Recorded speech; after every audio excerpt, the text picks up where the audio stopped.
Meus irmãos, a todos, nosso boa noite. Mais uma vez nós temos a bênção de gravar esta mensagem, continuando os estudos no livro de 2 Tessalonicenses, hoje no capítulo 3, dos versos de 1 a 5. Gratos a Deus por essa oportunidade, vamos elevar os nossos pensamentos, o nosso espírito ao nosso Deus nesse instante. Oremos. Deus bendito, Pai Celestial, recebe a nossa gratidão. Te agradecemos muito por este dia e te pedimos, Pai, que a noite seja de tranquilidade e paz para todos quantos estiverem vendo e ouvindo esta mensagem, este estudo. Pai de amor, conceda-nos a bênção de entender a Tua palavra, a fim de que possamos tomar decisões em nossas vidas, as mais acertadas conforme Tua vontade. É no nome de Jesus, Teu Filho amado, que nós suplicamos e agradecemos estas bênçãos. Amém. Meus irmãos, capítulo 3 de 2 Tessalonicenses, os versos de 1 a 5, dizem assim: No demais, irmãos, rogai por nós, para que a palavra do Senhor tenha livre curso e seja glorificada, como também o é entre vós. E para que sejamos livres de homens dissolutos e maus, porque a fé não é de todos. Mas fiel é o Senhor, que vos confortará e guardará do maligno. E confiamos de vós no Senhor, que não só fazeis como fareis o que vos mando. Ora, o Senhor encaminhe o vosso coração no amor de Deus e na paciência de Cristo. Meus irmãos, nós vimos no estudo passado que Paulo, depois de que Paulo tratou da apostasia e do aparecimento do homem da iniquidade, mostrando a ferrenha perseguição que assolará a igreja no tempo do fim, ou nos tempos do fim. Paulo ainda ensina que a igreja está sob ataque externo e interno. Muito bem. Quando Paulo escreveu a primeira carta aos Tessalonicenses, aquela carta que nós já estudamos, verso a verso, ele advertiu aos crentes que trabalhassem, lá em 1 Tessalonicenses 4:11. Mas esses ociosos continuaram insubmissos. Na verdade, o que eles fizeram foi simplesmente não atender à orientação de Paulo, que disse para que eles trabalhassem, para que eles não vivessem às custas dos outros, mas que procurassem se ocupar em alguma coisa. Bem, e aí vem-nos a pergunta, e o que gerou esse problema dentro da igreja? Por que essas pessoas passaram a não mais trabalhar? Na realidade, foi uma visão distorcida da teologia, a interpretação incorreta dos ensinamentos de Paulo acerca da segunda vinda de Cristo. Acreditaram que a vinda de Cristo seria iminente para aquele tempo e deixaram de trabalhar. E não só isso, passaram a viver às custas da igreja. Além de não trabalharem, ainda espalhavam fofocas de outros membros da igreja. Vejam a consequência de quem não trabalha. Até mesmo nos nossos dias, isso é fácil de se perceber. Pessoas que não trabalham normalmente dão trabalho, já diz um ditado popular. E é real isto. Sempre que alguém não está trabalhando, ele está com a mente voltada para 1000 coisas, dentre elas aquelas de ligar ou de procurar uma outra pessoa para falar de outro, em lugar de estarem se submetendo à vontade de Deus e enaltecendo o irmão, eles estão criticando ou fazendo comentários desairosos aos seus irmãos.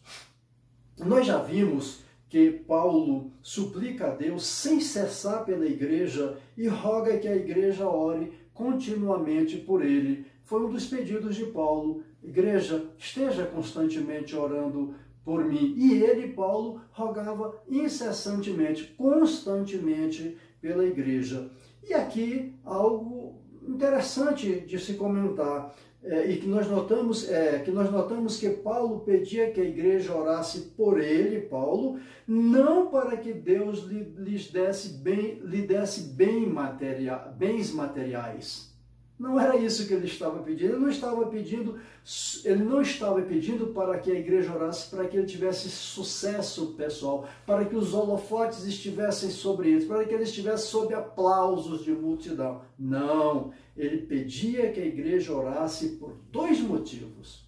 Vejamos esses motivos.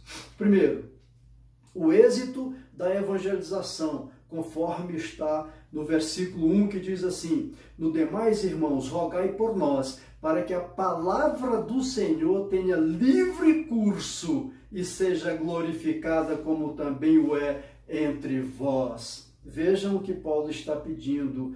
Paulo estava em Corinto quando ele escreveu essa carta aos Tessalonicenses, e houve momentos na vida de Paulo de angústia tremenda, a ponto de Deus lhe aparecer em visão e dizer: não temas, pelo contrário, fala e não te cales, porquanto eu estou contigo, e ninguém ousará fazer-te mal, pois tenho muito povo nesta cidade. Esses versos estão em Atos 18, de 9 a 10. Foi um momento difícil na vida de Paulo. Os ataques contra Paulo pessoalmente, também os ataques aos seus ensinamentos estavam muito duros, estavam batendo firme em Paulo. Então, ele estava como que desanimando, e Deus, em visão, lhe diz isso que está registrado em Atos 18, de 9 a 10. O objetivo de Paulo era o rápido progresso do Evangelho, conforme nós vimos na leitura do verso 1. Pois, uma vez que a palavra de Deus vai sendo semeada, jamais volta vazia para Deus. Isso nos ensina Isaías 55, 11. E também que a palavra pudesse ser glorificada. Meus irmãos, ela é glorificada quando ela é pregada com fidelidade e poder vindo dos altos céus, quando ela também é acolhida com fé e humildade, e quando frutifica abundantemente para a glória de Deus. Percebem o que Paulo está pedindo? Como é importante que a palavra seja, então, pregada com fidelidade e poder, e quando ela também é acolhida. Lá em Atos 13, os versos 48 e 49, vemos a palavra de Deus sendo glorificada na vida dos que a compartilham, quanto dos que a recebem. Então, se você for lá verificar Atos 13, 48 e 49, você vai ver a alegria, você vai ver a palavra de Deus sendo glorificada por todos ali, tanto aqueles que pregavam, como aqueles que a aceitavam, que a recebiam. Este era o objetivo de Paulo. Muito bem. E o segundo pedido que Paulo faz para que orem por ele nas orações Paulo pede a oração por proteção espiritual. Paulo tinha discernimento espiritual para saber que o maligno tem seus agentes de plantão. Ele não descansa, ele está ao derredor, procurando a quem tragar. Homens perversos que articulam planos para obstruir a obra e atormentar os obreiros. Paulo tinha essa convicção, então ele pedia oração por proteção espiritual, que os anjos de Deus estivessem ao redor de Paulo, não permitisse que Paulo desanimasse e que enfrentasse todas as dificuldades com a certeza de que seria então vitorioso, não pelas suas forças, pela sua capacidade, mas pelo poder de Deus. Paulo compreende que essa era uma batalha espiritual e por isso pede oração por livramento, pois esses homens perversos farão tudo para distorcer a mensagem, para perverter os valores e atacar os obreiros de Deus. Continuamos suplicando a igreja que ore pelos seus pastores, pelo seu pastor. Os ataques do inimigo são constantes. Muitas vezes querem nos fazer desistir. Somente pelo poder de Deus direcionado a nós é que podemos resistir esses ataques. E precisamos das constantes orações dos irmãos por nós, como nós fazemos pelos irmãos. Muito bem. No verso 3, nós temos, eu volto a ler, mas fiel é o Senhor que vos confortará e guardará do maligno. Meus irmãos, nesse verso, vemos que a fidelidade de Deus é o escudo protetor contra o maligno. O maligno é um anjo caído. Essa história nós já conhecemos. Ele é pervertido em seu caráter, ele é astucioso e avassalador. Mas a igreja está guardada e protegida pela fidelidade de Deus. Porque Deus é fiel, cumpre as suas promessas, cuida do seu povo e está constantemente de braços abertos para nos acolher às orações, para nos atender. Aqueles que foram selados pelo Espírito Santo não podem ser tocados por Satanás. Tem então o poder de Deus espiritualmente agindo no nosso espírito e no nosso físico para não sermos tocados por Satanás. Já no verso 4, que diz: e confiamos de vós no Senhor, que não só fazeis como fareis o que vos mandamos.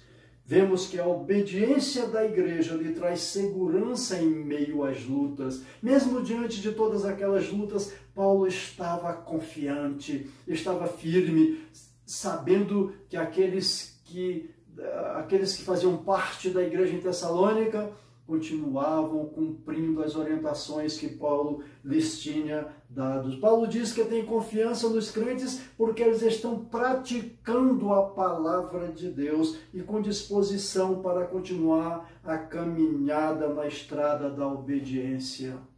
Como é importante e é necessária a obediência. Como é importante que os membros de uma igreja, que os membros da igreja sejam obedientes à palavra de Deus. A palavra de Deus que estão ouvindo pela boca do pastor, pela boca de outros que ali pregam com toda a liberdade. Como é importante sabermos da obediência. Se tivéssemos essa convicção de que todos os membros da Igreja Batista no setor de Mansões e Sobradinho estão sendo obedientes à palavra de Deus, isso nos traria mais segurança ainda, maior segurança para ter certeza que o Evangelho está cumprindo a sua função, porque está sendo disseminado entre as pessoas. Percebemos então que o perigo que a igreja enfrenta não é a presença nem a ameaça do inimigo. Não, ele vai estar sempre presente, vai estar sempre procurando a quem tragar, vai estar sempre atentando alguém. Ora, mas o problema da igreja é a ausência de Deus e a desobediência à sua palavra. Porque no momento em que estivermos firmes em obediência à palavra de Deus, o seu Espírito estará agindo em nós e então o inimigo não nos vencerá e não nos atrapalhará nos nossos intentos. No verso 5, por fim, diz: ora, o Senhor encaminhe o vosso coração no amor de Deus e na paciência de Cristo. No verso 5, temos que é Deus mesmo quem conduz a igreja vitoriosamente em meio às provas. A igreja estará sempre sendo provada. Nós estaremos sempre sendo provados, podem ter certeza disso. A provação, Deus permite que elas aconteçam, mas nos dá o poder para passar pela provação. Toda obra de salvação é planejada, aplicada e consumada por Deus. Ele é quem está na direção de nossa vida. Ele nos conduz a enfrentar as lutas por causa de Cristo, o nosso Senhor, o nosso Salvador, que derramou seu sangue numa cruz para nos dar a salvação.